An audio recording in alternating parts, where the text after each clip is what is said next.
트럼프는 왜 이란에 전쟁 직전 같은 분위기를 만들고 있을까? 지금 트럼프가 이란 인근으로 미 해군 핵추진 항공모함 USS 에이브러햄 링컨 전단을 전개하고 있다는 보도가 나오고 있습니다. 이 배치는 단순 훈련이 아니라 외신에서는 군사 옵션을 실행할 수 있는 준비 태세를 보여주는 움직임이라는 해석도 나오고 있습니다. 또한 여러 외신 보도에 따르면 트럼프와 참모들이 현재 군사적 선택지를 논의하면서 이란 지도부와 군경을 겨냥한 공습, 핵시설, 탄도미사일 시설 타격 같은 옵션들도 검토되고 있다는 보도가 있었습니다. 이 표현들은 아직 공식적인 군사 명령이 발표된 것은 아니지만 백악관과 국방부 내부 브리핑과 언론 보도를 통해 복수 소식통이 전하고 있는 내용입니다. 그렇다면 질문이 생깁니다. 전쟁을 실제로 하겠다는 공식 발표는 없는 상황에서 왜 이런 전쟁 직전 같은 분위기가 만들어지고 있는 걸까요? 지금 상황을 이해하려면 먼저 이란 내부부터 봐야 합니다. 이란은 최근 사회적 긴장과 시위, 경제 문제까지 겹치면서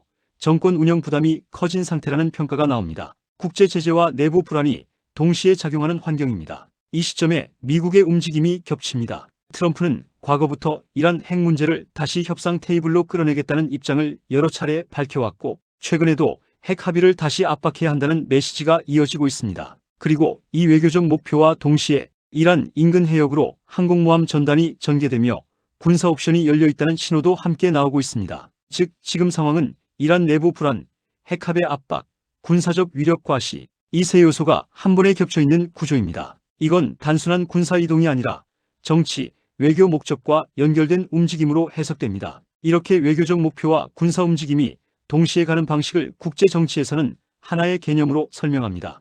바로 강압 외교입니다.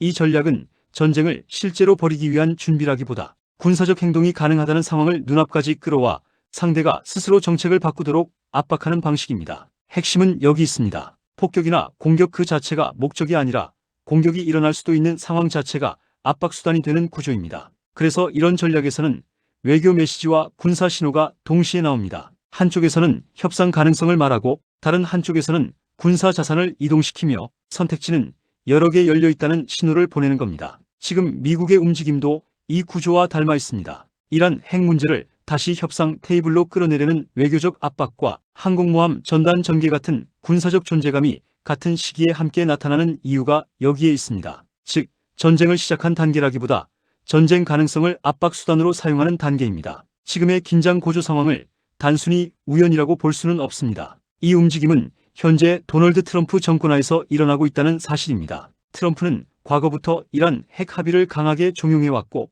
핵 문제 해결을 외교 압박 병행으로 풀겠다는 일관된 스탠스를 보여왔습니다. 그리고 지금은 이란 내부 상황도 복합적으로 얽혀 있습니다. 전국 차원의 대규모 시위가 벌어지고 이란 정부가 이를 강경하게 진압하면서 국제적 비판이 커졌고 이란 경제 상황도 악화되는 가운데 국내 혼란과 정부의 위기감이 동시에 나타나고 있습니다. 이런 환경은 강압 외교 전략이 상대에게 더 큰 효과를 줄 수 있는 순간으로 해석되곤 합니다. 트럼프는 외교적 메시지와 동시에 미군 전력을 강화하며 군사적 존재감을 보여주고 있습니다. 이는 단지 위협을 위한 것이 아니라 상대가 스스로 협상에 나설 유인을 만들려는 계산입니다. 다시 말해 지금 상황은 이란 내부 불안과 핵 문제가 동시에 겹친 시점이라서 트럼프가 협상 기회와 압박 효과를 한꺼번에 노리고 있을 가능성이 제기되는 겁니다. 여러 분석가들은 이런 시기일수록 외교적 군사적 메시지를 동시에 보내는 것이 상대에게 더 큰 압박이 된다고 봅니다. 트럼프 본인도 최근 발언에서 핵 합의를 이끌어내지 못하면 훨씬 강한 행동이 뒤따를 것이라고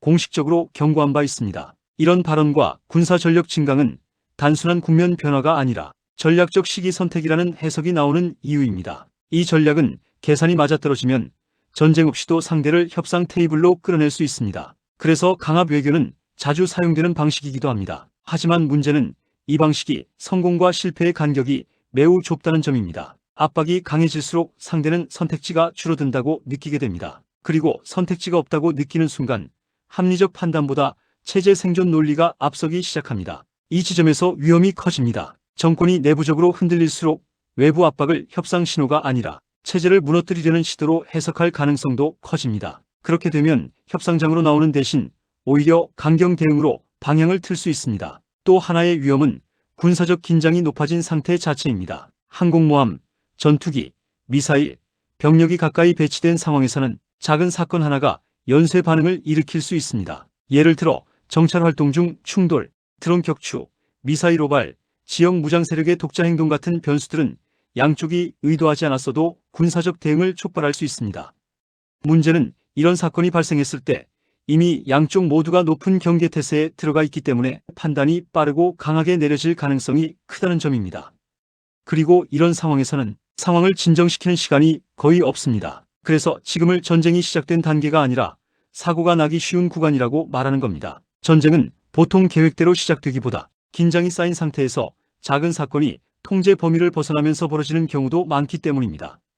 즉 지금은 누군가 공격을 결심한 단계라기보다 압박은 최고조인데 통제 여지는 줄어든 상태, 이게 가장 위험한 조합이라는 겁니다. 그렇다면 가장 중요한 질문이 남습니다. 이 모든 움직임의 끝은 정말 전쟁일까요? 겉으로 보면 군사 자산 이동, 공습 옵션 언급, 강한 경고 발언까지 분위기는 분명히 험악해 보입니다. 그렇지만 이것은 전쟁을 실제로 벌이기보다는 전쟁 직전까지 상황을 끌어올려 상대를 협상 테이블로 끌어내는 데 목적이 있습니다. 이런 전략에서 군사력은 공격 수단이기 전에 협상력을 높이는 도구로 쓰입니다. 즉, 미군 전력이 움직였다는 사실 자체가 곧 전쟁 결심을 의미하기보다는 협상에서 더 많은 양보를 끌어내기 위한 압박 수단의 최고 단계일 수 있다는 겁니다. 특히 핵 문제는 단순한 지역 분쟁과 다르게 시간이 지날수록 상황이 불리해질 수 있다고 판단하는 사안입니다. 그래서 군사 옵션을 사용하기보다 존재시키는 것만으로도 전략적 효과를 기대하는 경우가 많습니다.